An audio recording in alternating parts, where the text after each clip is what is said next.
On this episode, we talk about red flags for buyer's agents, listing your home in the winter, and how lenders annoy buyers.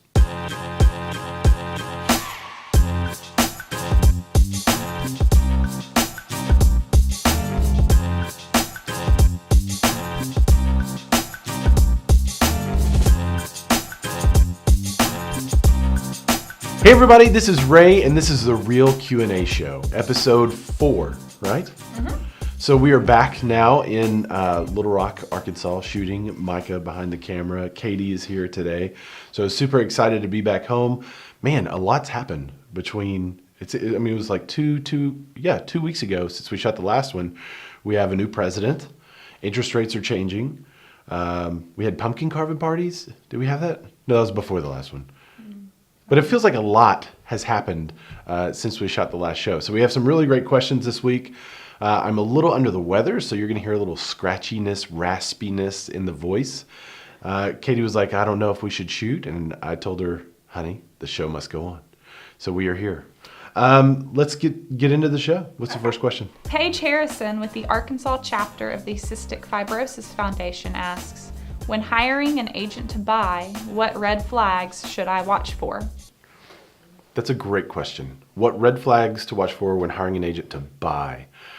I would say off the top of my head, someone who doesn't know about the processes. You may have somebody that's a little new, maybe too new to represent you.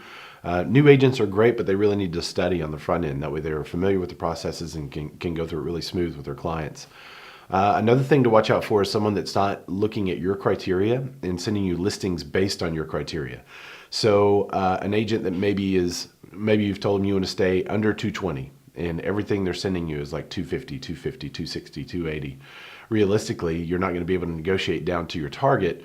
So for some reason, they are not paying attention to your criteria and are pushing you up some more. And I actually have a list on our website of questions to ask your agent, so that would be a really good place to start. And one of those questions on there is if any formal complaints have been filed against them. That would be a huge red flag and a good question to ask your agent as you're considering buying. So that's just a couple of things, just kind of relationally making sure you guys click, because you'll be walking through a lot of houses together and then the entire process to buy the house. It's one of your largest investments, so you really want somebody that's solid and that you trust. So trust is the number one reason people choose an agent. And I would say basing your trust on experience and someone who's been there before, that's probably the best. Do you have anything to add? Katie is a buyer specialist. She works with buyers. Do you have anything to add? I would probably say also communication. Make sure the agent is communicating with you. Yeah. Because if they're, flighty or not very communicative, they're probably not going to be communicating as much through the process either. Right. And so there's a lot of timelines, and also, especially if you're a first-time home buyer, a lot of questions too that you're going to want answered, and it can be a stressful process for a home buyer. So making sure that the home buyer is relaxed as possible. That's good. Communication. Mm-hmm. So those are some great red flags. What's the next question? Lee Tuxhorn with State Farm Insurance asks, is winter a good time to list my property?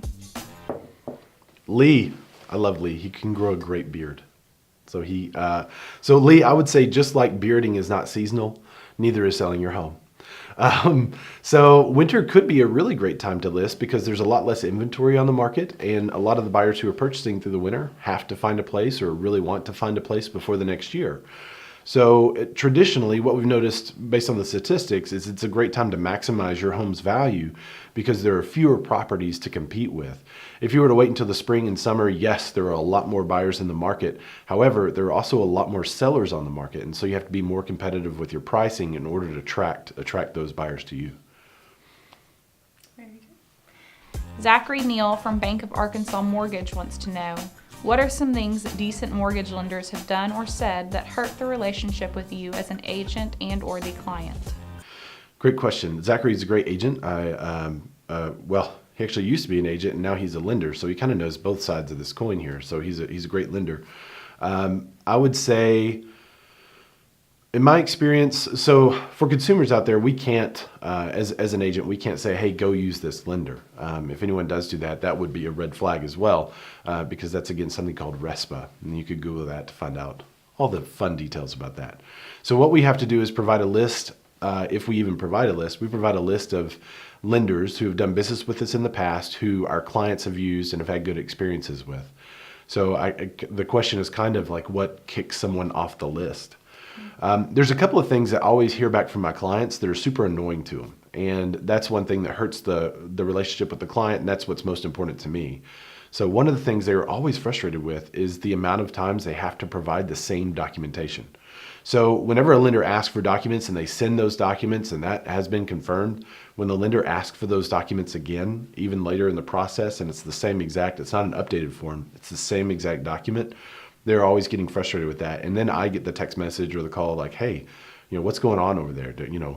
Who knows what is going on? Who do I need to talk to make sure we don't have to do this a third or fourth time? So that's a big thing. The other part of that is communication. There are some lenders that won't communicate with the clients unless something goes wrong. And that's probably okay with someone who's not a first-time home buyer, but first-time home buyers kind of like to know where they are in the process.